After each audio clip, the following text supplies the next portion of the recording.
Good day, Crime Talk aficionados. My name is Scott Reisch, and this is Crime Talk, the most fact-driven, unbiased, true crime show on the entire internet. Let's get straight to the docket. First, an order regarding tomorrow's hearing in the Chad-Daybell-Lori Vallow matter. Second, a guy named Jeff has more victims coming forward seeking justice. Third, no charges in the Kenosha shooting. Fourth, another teacher in trouble. More violence in New York. An update on the Wisconsin pharmacist. And finally, our dumb criminal contestant of the day. Let's talk about it.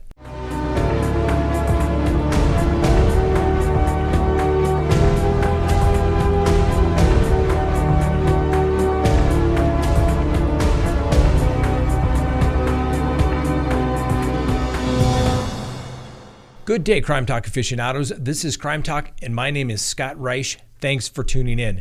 If you haven't done so already, please hit that subscribe button. Hit that little bell so that you receive notifications when we go live or put up new content. And as always, leave me a comment below. I do read them.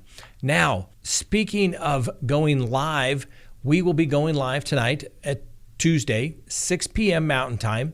And then we'll be doing our Patreon live show right after that. So please join us. If you haven't become a Patreon member, please do so before we get started. First on the docket, there's an order in the Chad-Daybell-Lori Vallow matter. As we've stated previously, there's a hearing tomorrow in the Lori Vallow Chad-Daybell matter, and it's regarding the hearing to disqualify the prosecuting attorney. The defendant, Vallow, objected to closing the hearing. And I said when that took place, that's the only thing that I would agree that Mr. Means has done correctly thus far. But Chad Daybell's attorney, Mr. Pryor, as well as the prosecutor, thought that the case should be conducted privately. The hearing should be conducted privately. The court took the matter under advisement. Neither side submitted any further authority as to why the hearing should be closed to the public. As we talked about yesterday, an open courtroom is essential. In fact, it's a constitutional right, a public hearing, a public trial, which means that anybody can walk into a courtroom and sit down. A little more complicated these days, but thank goodness we have Zoom and we have the internet so people can watch from all over the world. It's a good thing when people see what goes on in the courtroom. They shouldn't be closed literally for just about any reason whatsoever. The court agreed with my analysis and said there is a long establishment of cases that Idaho cites to, specifically the Supreme Court case of Press Enterprises Company versus Superior Court of California, a 1986 case. The court further notes that since neither party provided sufficient evidence or argument to outweigh opening tomorrow's hearing, it will be open to the public, and we will be there for you. And as we also talked about yesterday, the misdemeanor case for Lori Vallow for basically lying or asking her friend Melanie Gibbs to lie, that's been set out for a jury trial until August 30th and a pretrial on August 17th. Clearly, the felony matter needs to go first.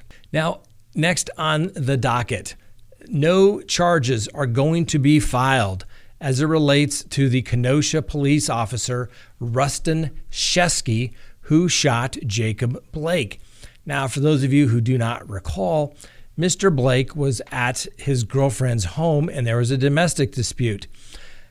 Mr. Blake didn't cooperate with the police officer on the scene, claimed that he had a knife and was walking towards his car.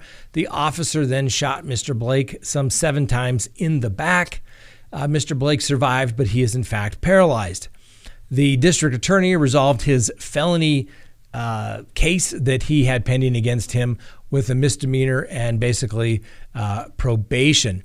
Well, the big issue, and we've all really been waiting for, was the officer going to be charged?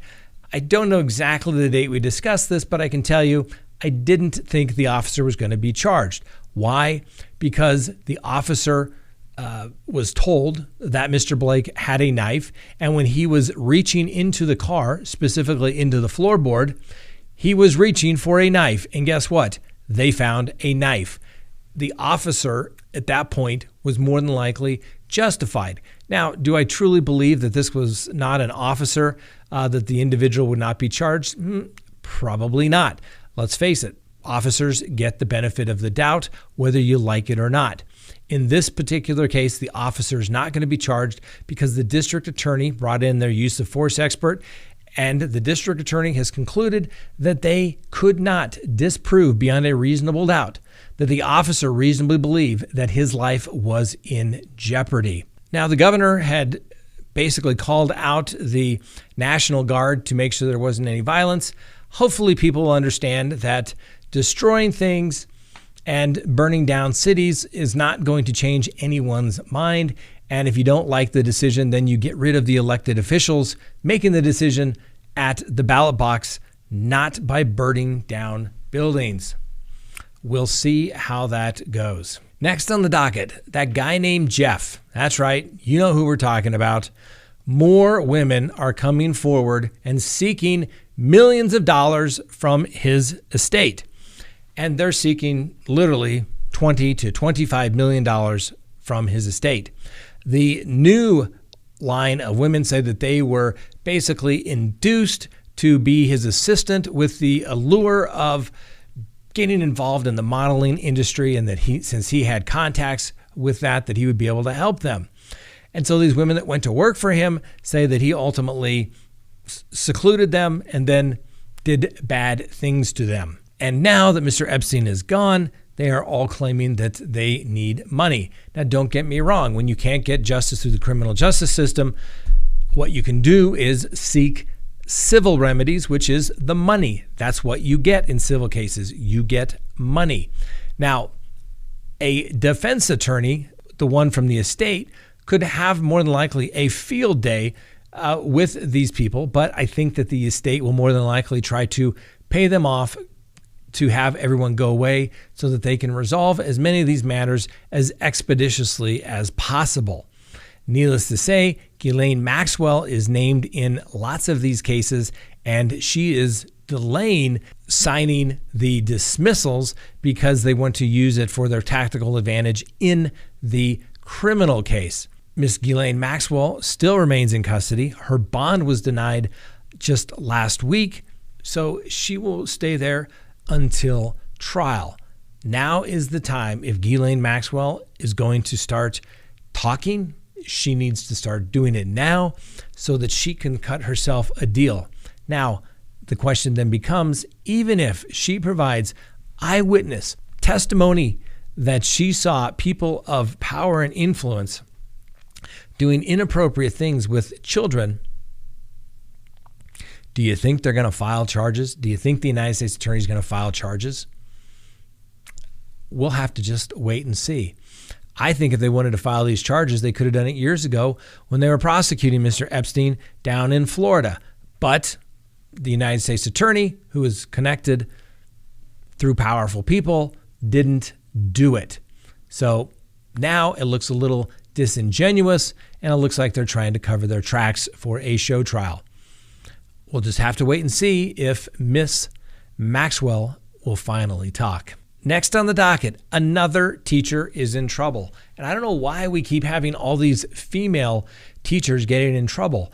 I don't recall all this stuff going on when I was a student, but perhaps the times have changed. Needless to say, our teacher that is in trouble here today is an Ohio woman who formerly worked as a teacher in Washington, D.C. Well, she was arrested Friday for sexually abusing a boy from 2009 through 2014. Joan Myers, 45, and the victim was apparently, depending on what story you believe, between the ages of 12 and 14 years old when they began their relationship. Apparently, there was an investigation that revealed that the alleged relationship was the subject of 2 prior youth division investigations that began in 2010 and 2012. Allegations arose in 2010 at Two Rivers and 2012 at different schools. And during the first investigations, reports were made seeing Miss Myers and the student ZJ holding hands in an alley near the school and seeing ZJ kissing the teacher on the cheek twice.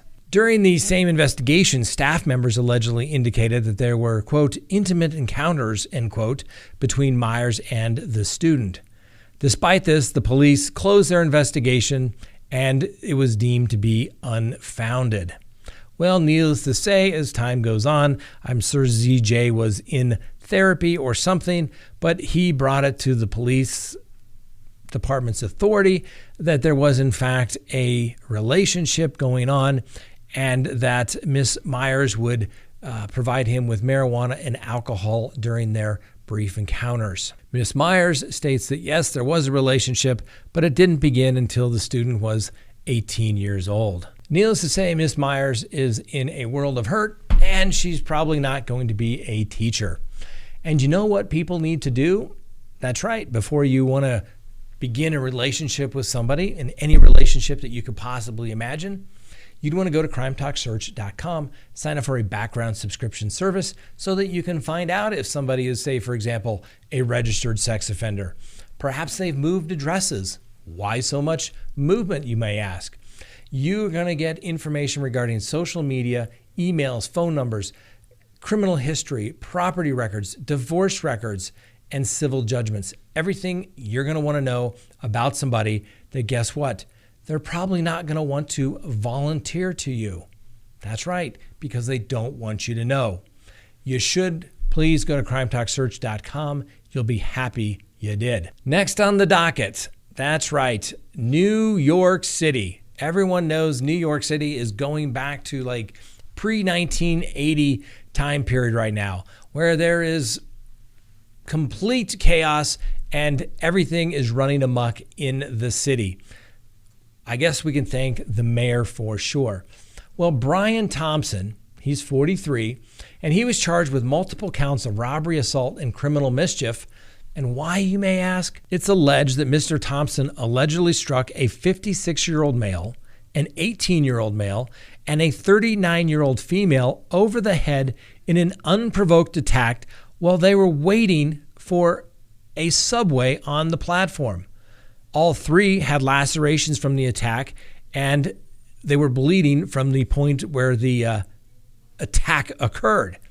Well, what did he use? That's right, a tree branch. And Thompson then allegedly left the subway station and then attacked another 39-year-old female with the same tree branch. The woman was also found bleeding with her injuries. Thompson kept going, allegedly next approaching a 37-year-old man who was sitting in a parked car. The man exited the vehicle upon Thompson's approach, but left it running.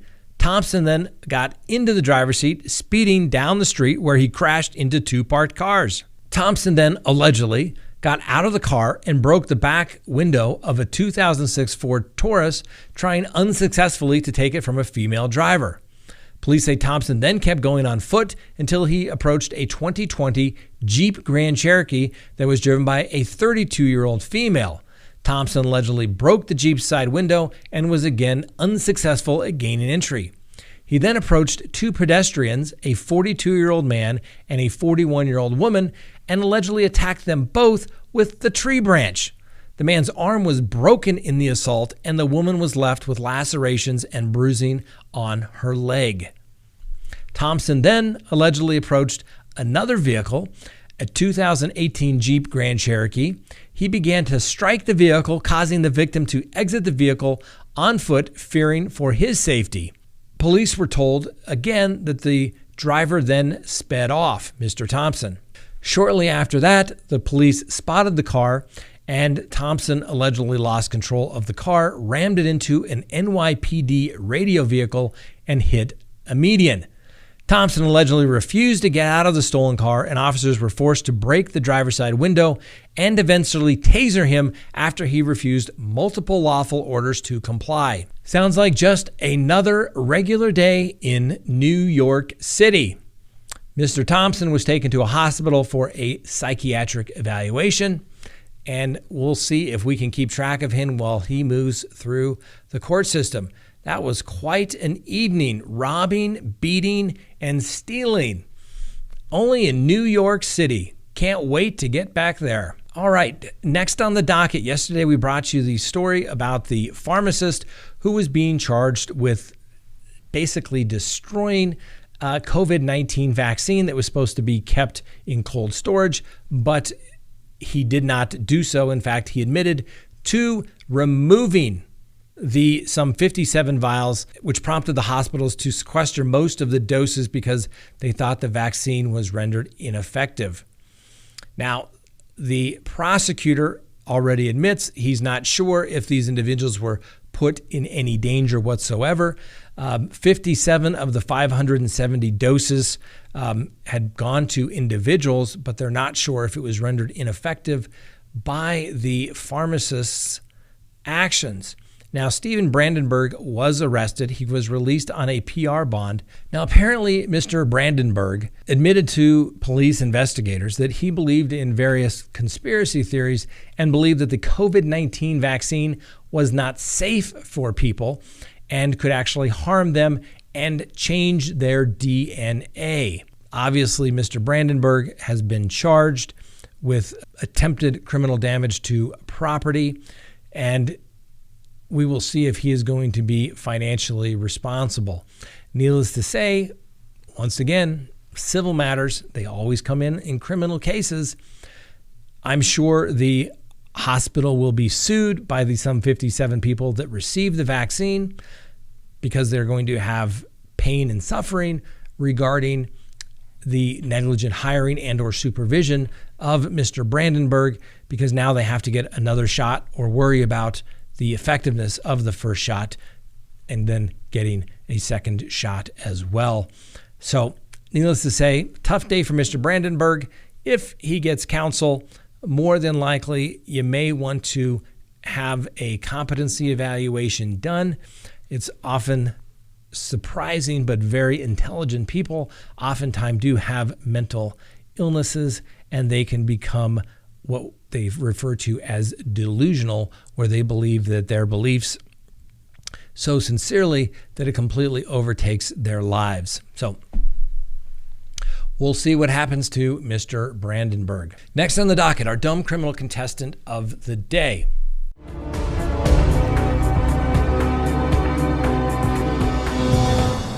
We say it all the time. You simply can't make this stuff up. Well, this gentleman today, his name is Jethro Genius. And that's right, he is definitely a genius by name only.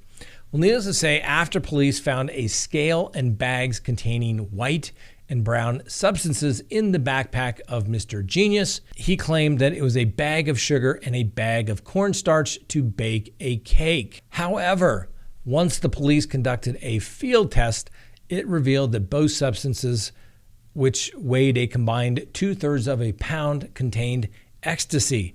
In addition to a narcotics trafficking count, Genius was charged with introducing contraband into a detention facility after he allegedly dropped a bag of methamphetamine while in custody at the jail. Now, a couple things can be learned from Mr. Genius. First, if you know you have drugs, keep your mouth shut. I don't know why this is such a difficult concept to believe. Do you think the police are going to take your word that it's baking items? No. If they believe it's drugs, guess what? They're going to test it, just like the officers did in Mr. Genius's case. Not a good day for Mr. Genius. Another thing, Mr. Genius, if you're going to go into a detention facility, they literally have signs up all over the place saying it's illegal not only to have drugs, but it's illegal to introduce drugs into the facility. Now, I've seen people try to dispose of drugs, firearms. Yeah, that's right, firearms in the jail that somehow never were found, and they tried to flush them down the toilet. And what I'm telling you is sometimes it's better to just say, hey, I know you're going to find this out because the entire place is covered by video cameras. Why don't I just let you have this now? I'm not going to say anything else, but you can have this so that you're not introducing it into the jail. Mr. Genius, you are a dumb criminal contestant of the day.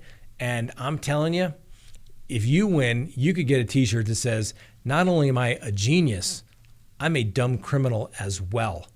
Congratulations. Thanks for joining us today. Please join us this evening, 6 p.m. Mountain Time, as we go live. And then immediately after that, we will do our Patreon live as well. Please join us this evening. Have a wonderful day, and we'll see you next time on Crime Talk.